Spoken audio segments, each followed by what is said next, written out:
Thank you, Mr. Mayor.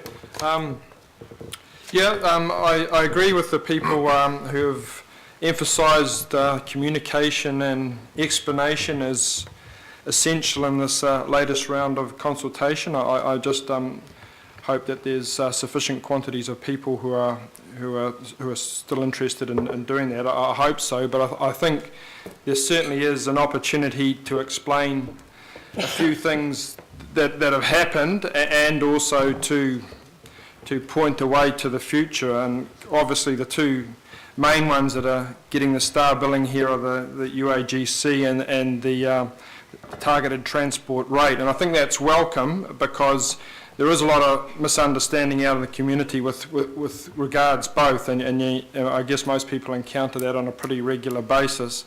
I mean, I have to say with the UAGC,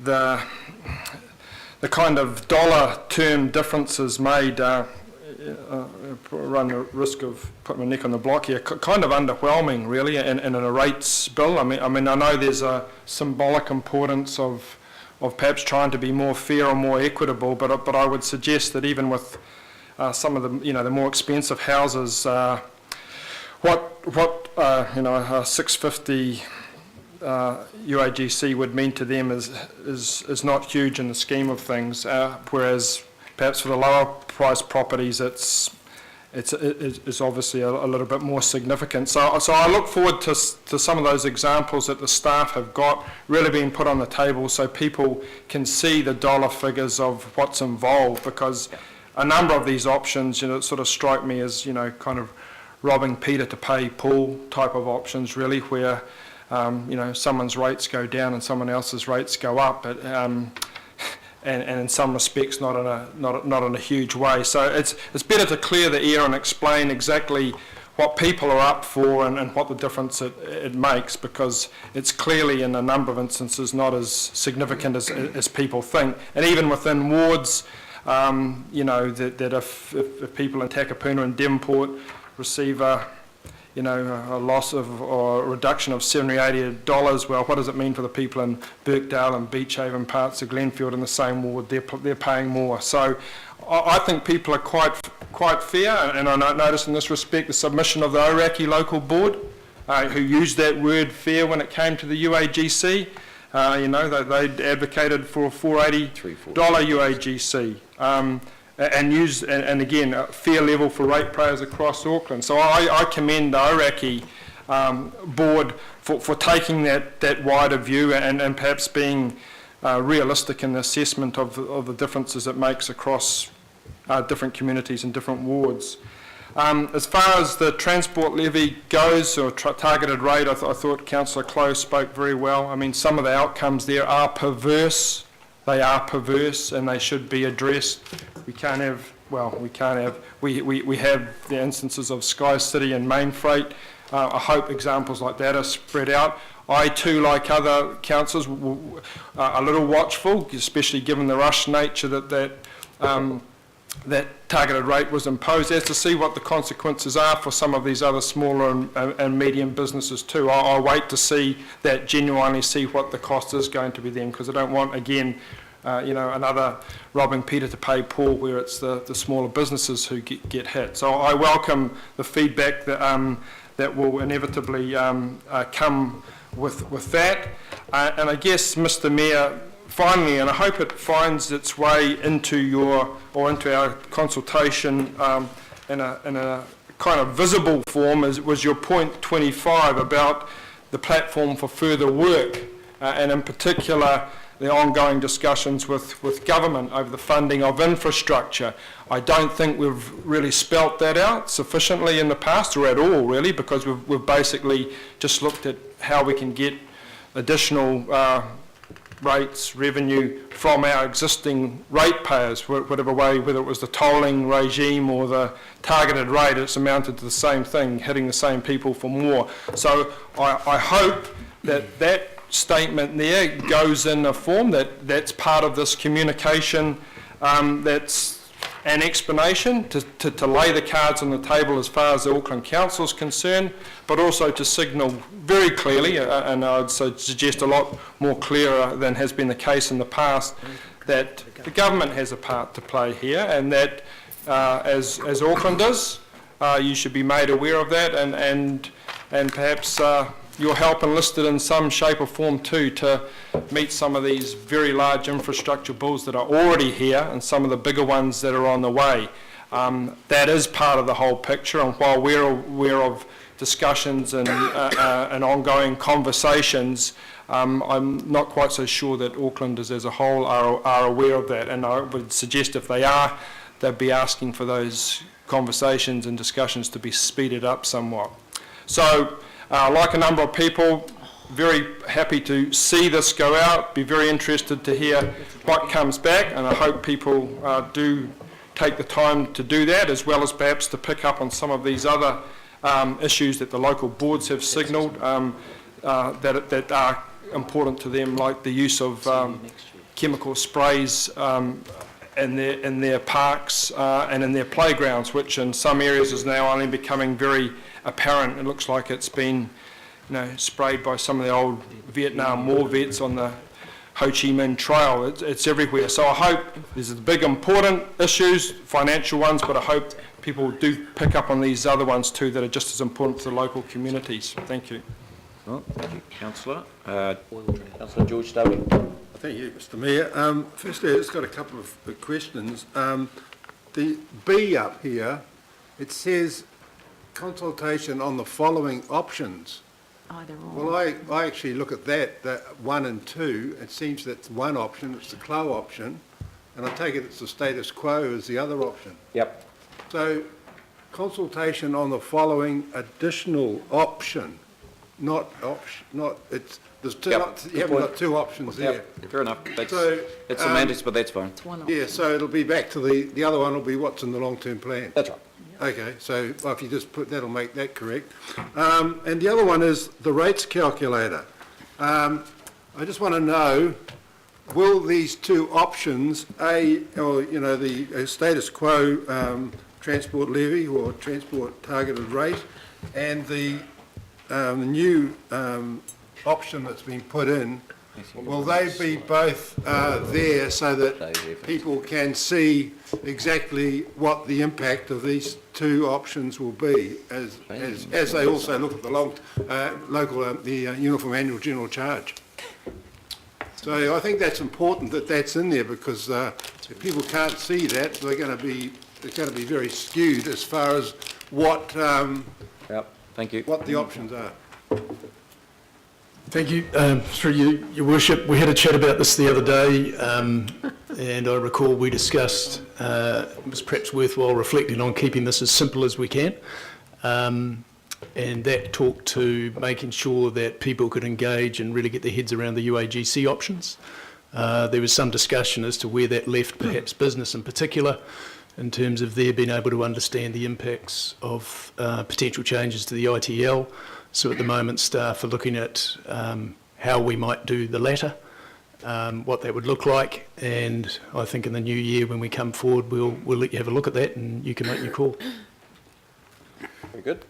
Okay, well, I'll just say that this is going to be a pretty hotly contested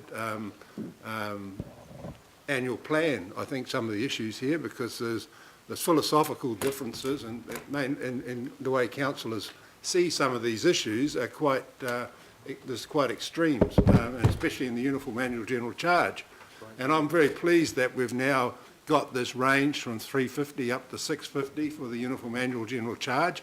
And I think that's going to get some good input, and I'm really pleased that it'll be in the rates calculator when it goes out, and I'm certain that people will be able to see that on the council website and put their views forward quite strongly as to where they stand.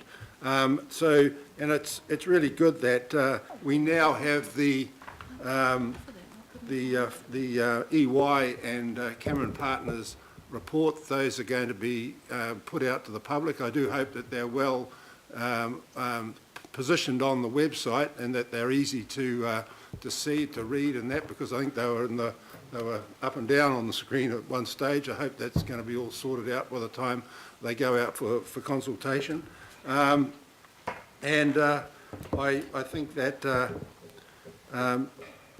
I'm going to support this consultation document that's going out. Whether I support it when it comes back, Mr Mayor, although we'll have some very hard-fought battles, I think, over some of these issues, such as the Councillor Clough option, and we'll want to see what the public, I mean, I could even support that, Ms Councillor Clough, if you can get resounding success but from the business community, it'll be interesting to see what they come back with.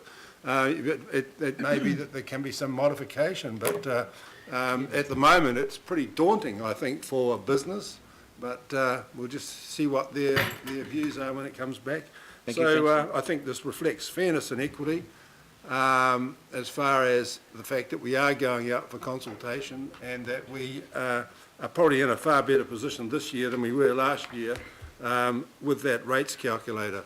Will be a far more responsive way of people being able to see exactly what they're up against. So we'll just wait until see what the officers come back when they come back with it in about the end of January. Thank you. Councillor Arthur. Oh, thank you, Bishop. I'm totally supportive of this going out to the consultation process that we talk about, but I just want to emphasise the importance of making this as simple as possible and going through so that the public actually understand what they're seeing, and especially when you're talking about the EY report, and that they should point out also every time what the returns are going to be in the future as this thing grows, so they understand the dollar returns from this. But more importantly, if we can put it's part of this document, a paper that explains what debt leverage is, what it does, what it gains for the people of Auckland, what we have to do to meet the needs of our people, the next million that's coming in that time, and be ready for the infrastructure development, and why we have to worry to do that, and understand why. I think this is where we fail continuously with our people. We don't let them know in very simple terms what it means for them to make an accurate decision on what they're going to make. And I think if we can do that so they can see the picture very clearly, we'll get some clear answers when we go out with this. So that's all I want to ask. Thank you. Well done. Councillor Bill, equally succinct. Very much so, Mr Mayor, and I would compliment Councillor Cooper on putting item E up about the two reports about our assets. I think that's good. Certainly support item A.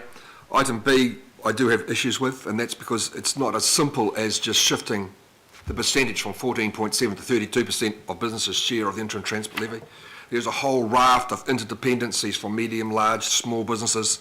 You need the economics to actually draw up the model is very, very complicated. And I don't think there's even one perfect answer.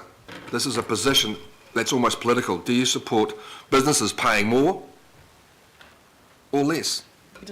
And the public will generally say, well, let the businesses pay more. But the actual ongoing effect to them, they have not and do not get visibility of. So I'd make that point. And it's impossible for Matthew and his team to draw those visibles into the document because it is, as I said, very complex.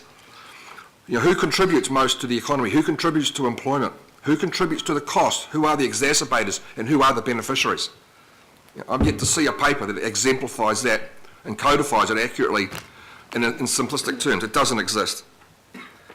The interim transport levy's in its first year. It's got 2 years to go. It's going to deliver over $500 million worth of infrastructure to the city, much needed. We are still playing catch up. We're still not funding the advanced transport package. That's right.